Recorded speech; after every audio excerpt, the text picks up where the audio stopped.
Hey guys, welcome back to Clownfish TV. This is Kneon. I am not here with Geeky Sparkles, so we're going to talk about video game boobs.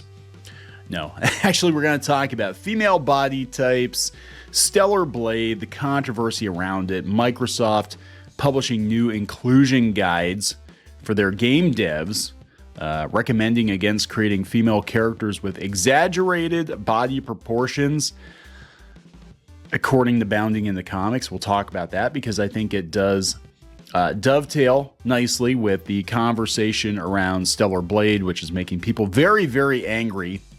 And I guess the game is actually pretty good. I haven't played it yet, but we'll have to check it out. So let's talk about this. Before we get into it any further, please subscribe for more pop culture news, views, and rants, guys. Yeah. So lots of crazy stuff going on with the video game industry right now. They're bound and determined to just completely blow themselves up, I think. Whatever gamers actually want, let's do the opposite of that. Because again, going out to this Mary Sue article from a couple of weeks ago, Stellar Blade's design isn't the problem. It's how creepy men are being about it. We can't make attractive female characters in video games because it makes the men leer at the attractive female game characters. Instead, we have to make them as ugly as possible, as evidenced by many recent AAA games. That is a very common denominator in those games, is that the women are not just ordinary looking, but downright unattractive.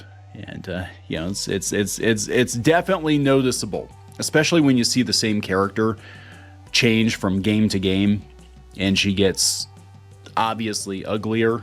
You know what I'm saying? It's like, yeah, somebody was listening to these ridiculous guidelines. So we're going to talk about this. Microsoft, one of their people got called out the other day by Elon Musk because she was going on about white men in gaming and minorities needing to have a safe space and yeah.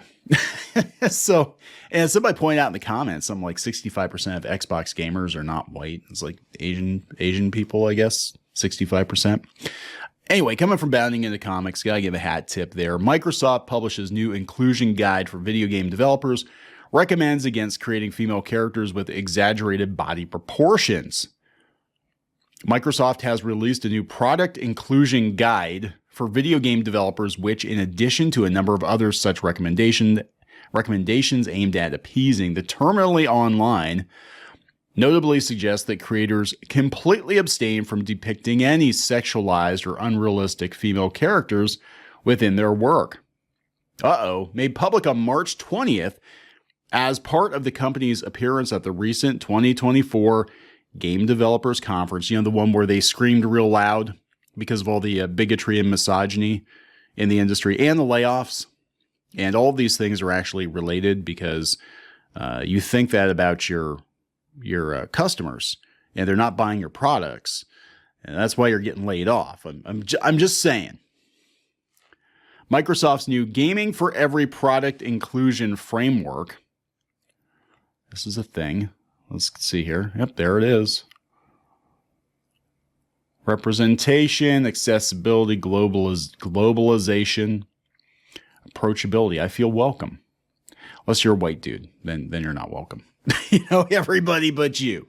Anyway, this is the four areas. Approachability, which ensures all players, existing and new, experienced and novice, feel safe and welcome. Representation is about reflecting the diversity of the player and creator community so everyone can feel like they belong. Again, asterisks, except for the white dudes. You've had plenty of games. You don't... I'm just saying. Globalization is about making global players feel at home and ensuring that their experience has local relevance and respect. Unless they're Japanese and their characters are too attractive. Accessibility is about making games and experiences playable for people with disabilities and striving to make products accessible by design from the ground up. I actually do agree with that. It was weird. I saw, it was pretty wild. I saw a guy playing Mortal Kombat and he was blind and somehow he was able, I forget what they did exactly. Like, I think where the character was made like certain sounds or something, but I was like, man, that's wild. But, you know, that being said, people have distorted, I think, the word accessible. And accessible now means make it easy. Make the game very easy. I'm just saying, that's a whole nother discussion. In service of promoting these values, Microsoft has released a product inclusion action guide for developers to follow in order to keep their titles sufficiently progressive and unoffensive. Having your story told is a universal human need, but for many in marginalized communities or in markets outside the US, it's rare to be represented in media. Except for the Japanese, who you seem to hate for some reason. Game developers seem to hate the Japanese and their ideals for standards of beauty in video games. I'm just saying. As a result, some people could feel like a secondary consumer for our content. 80% of media consumed by the world is created in the US. Is that true? Is that true? 80% of media consumed by the world is created in the US, and yet most media, including video games, don't contain characters and content that align to that broad consumer. Maybe the rest of the world needs to stop buying American stuff. Stop buying American media because it's no good now. That would solve the problem, right? Right? To this end, Microsoft then presents developers with a set of 10 questions to consider when it came to their projects in order to ensure they are properly inclusive. Are you telling new stories or sharing new perspectives within the product experience? Do all of your character player depictions look the same? What steps have you taken to ensure characters are represented respectfully and authentically? How have you validated assumptions you have made about your audience to check for blind spots or unintended stereotypes?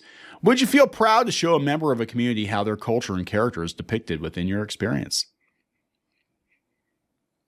How are the wide range of customers depicted within your products, content, portfolio, and communications? What processes have you used to validate how different groups of people or cultures are represented in your experience?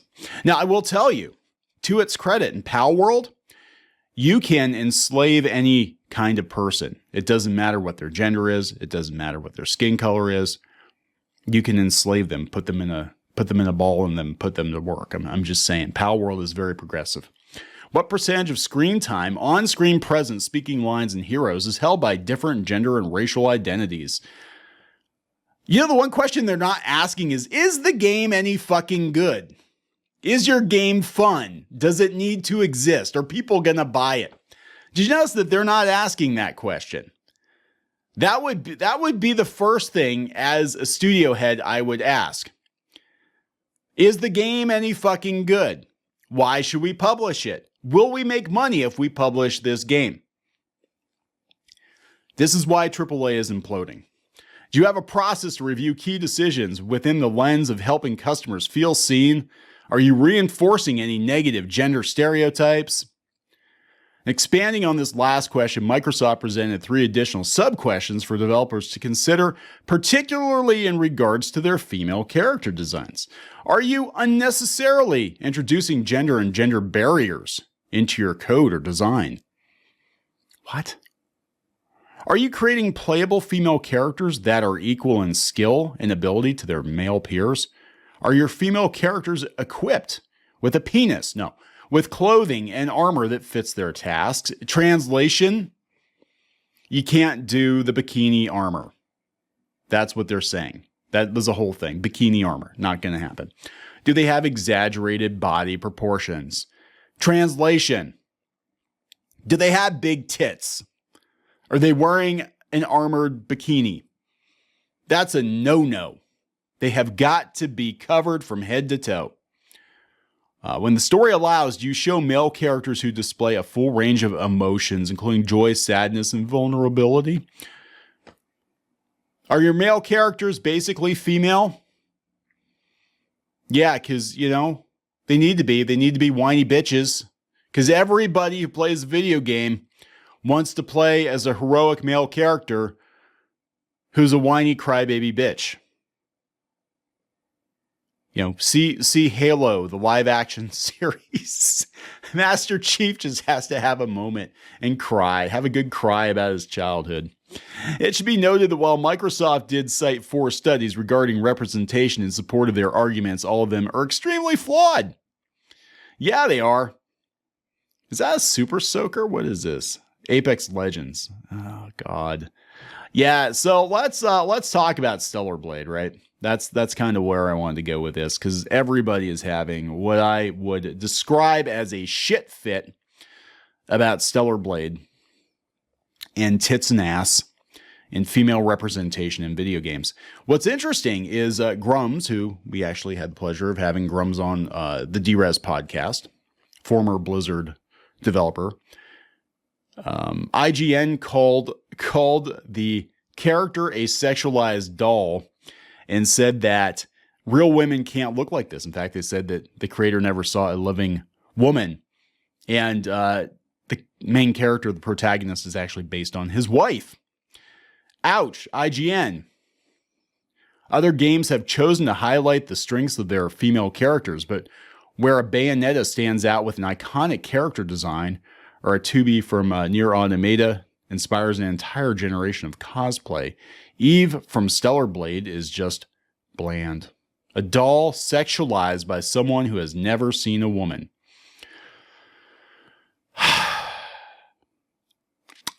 And there she is in real life. Would you look at that? Yes, the creator's wife. He has never seen a real woman. This is freaking fantastic. Grums also has Resetera having a meltdown over Stellar Blade. That intro sequence is so fucking bad. It's just so many elements of fetishistic, infantile nonsense. What the hell is with that slow motion? It's sad. I guess that's what it comes down to. There's really talented people working really hard to make a game that glorifies a flagrantly misogynistic depiction of its cast. It's just sad. Have you never played Dead or Alive? Apparently not. Agreed, I tend to be ambivalent with sexualized character designs in games, but everything about Stellar Blade is just beyond embarrassing and gross. Kind of hate how it's Sony funded and published. I feel like it wouldn't be getting anywhere nearly as much media attention if it wasn't. No, it probably would, but then we would have all these hit pieces being written about, this particular studio or whatever. I think actually them being published by Sony is probably a barrier of protection for them. I'm just saying. I want to believe that Sony was fulfilling a contract and they won't work with Shift Up ever again after it came out that they were a misogynistic developer who punished women working for them for supporting women's rights.